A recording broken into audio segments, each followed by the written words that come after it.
La Tània vesteix un maniquí amb el seu treball de final de carrera. És estudiant de disseny i està de sort. El seu és un dels 45 vestits seleccionats per exposar-se a botigues de moda i estarà tots els dies del Bread and Butter.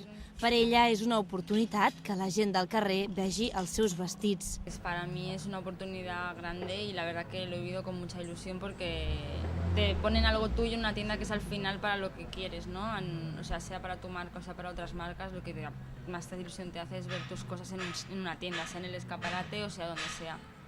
Y más siendo tiendas que las han seleccionado ellos y que están muy bien y que son tiendas pues punteras en Barcelona y que son frecuentadas por gente y mercado que a los nuevos diseñadores nos interesa.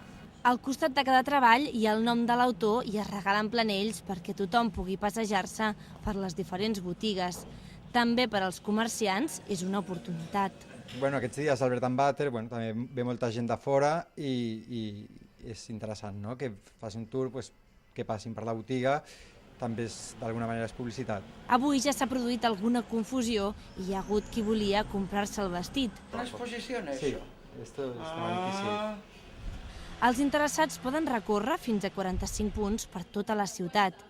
Hi ha maniquís a hotels i a botigues de moda exclusives. Mucha gente que han cogido como la mapa y la guía donde lo pueden ver todo. Y ahora solo como empiezan hoy, todavía no hay mucha gente que han preguntado, pero el año pasado fue un éxito.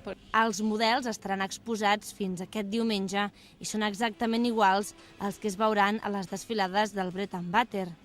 Aquests, però, lluiran a peu de carrer.